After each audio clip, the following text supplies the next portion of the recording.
Assalamualaikum warahmatullahi wabarakatuh. Alhamdulillahirabbil alamin. Wassalatu wassalamu ala asrofil anbiya wal mursalin wa ala alihi wa ashabihi rasulillahi ajmain. Alhamdulillah, bersyukur kehadiran Allah. Salawat dan salam kepada Rasulullah Muhammad sallallahu alaihi wasallam. Allahumma salli ala sayyidina Muhammad wa ala ali sayyidina Muhammad. Assalamualaikum ya Rasulullah. Pada pembahasan kali ini kita akan membahas tentang hukum benda, ya. Kalau kita membaca kitab Undang-Undang Hukum Perdata, maka ketentuan mengenai hukum benda itu berada pada buku kedua kitab Undang-Undang Hukum Perdata. Pada kesempatan ini kita akan coba membahas secara umum hukum benda pada umumnya. Yang pertama adalah bagaimana kedudukan buku kedua kitab Undang-Undang Hukum Perdata.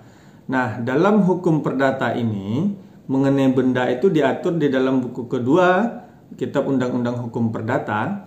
Akan tetapi pada tahun 1960 pasca Indonesia memproklamasikan kemerdekaan Republik Indonesia, lalu kemudian menjadi negara yang merdeka, dalam konteks hukum benda terjadi perubahan tentang hukum benda, khususnya lebih spesifik itu berkaitan dengan tanah. Kalau kita berbicara tentang tanah ini, tentu kita berbicara tentang undang-undang yang disahkan pada tahun 1960, yaitu Undang-Undang Nomor 5 Tahun 1960 tentang Undang-Undang Pokok Agraria.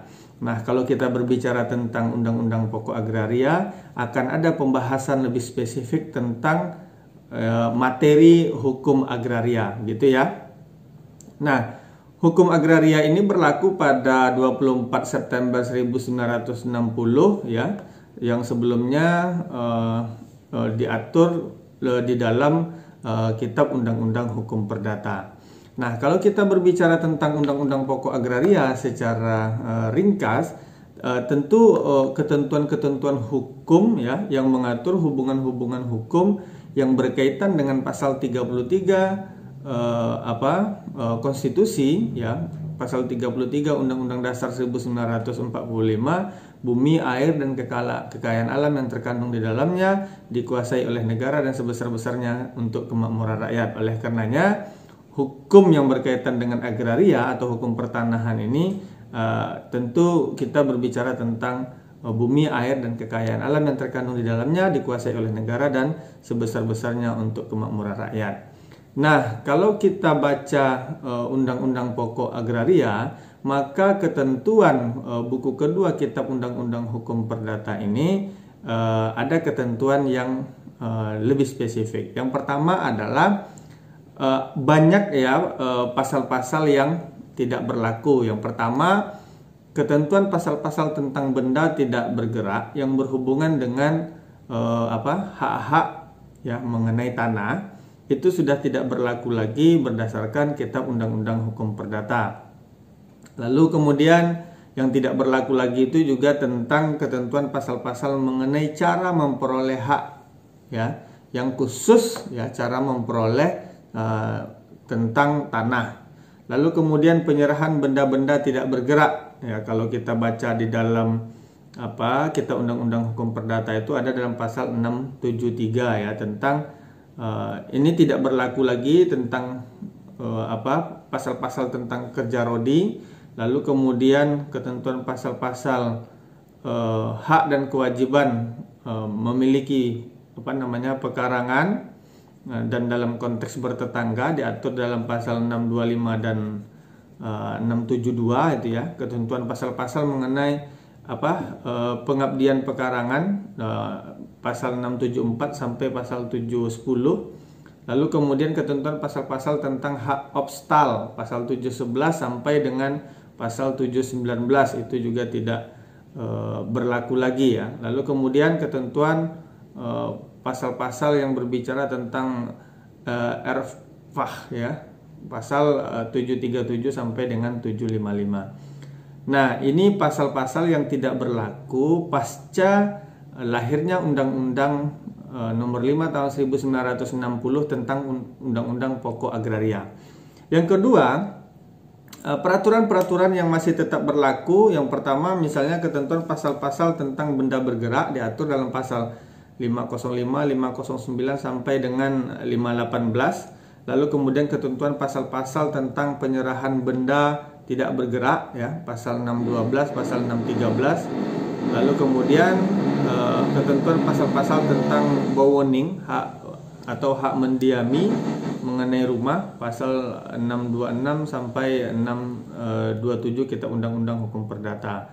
Lalu kemudian nanti bisa dicek juga teman-teman sekalian tentang pasal-pasal berkaitan dengan hukum waris, pasal 830 sampai dengan pasal 1130 Kitab Undang-Undang Hukum Perdata.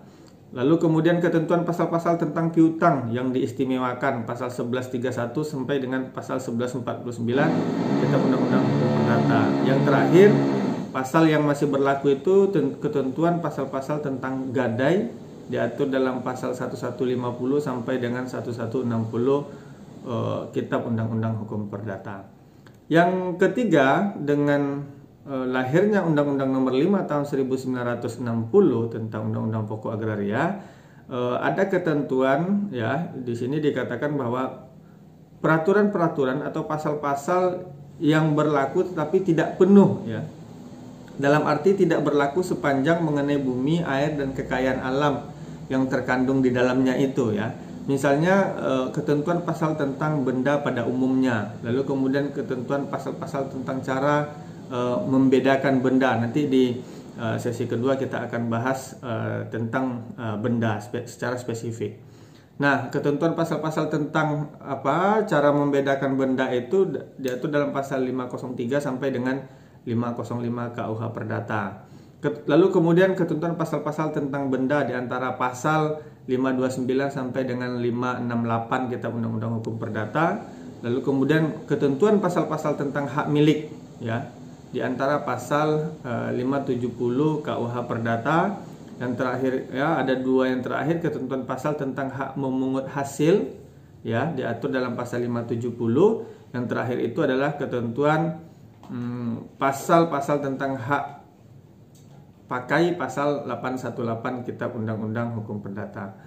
Nah, dari beberapa poin yang saya sampaikan tadi, berdasarkan poin itu, maka dalam konteks yang lebih spesifik ya, nanti kita akan membahas tentang hukum benda pada umumnya, dalam artian pengertian benda, lalu kemudian macam-macam benda. Saya kira itu yang dapat saya sampaikan pada sesi pertama ini. Kita lanjut ke sesi kedua. Mohon maaf. Assalamualaikum warahmatullahi wabarakatuh.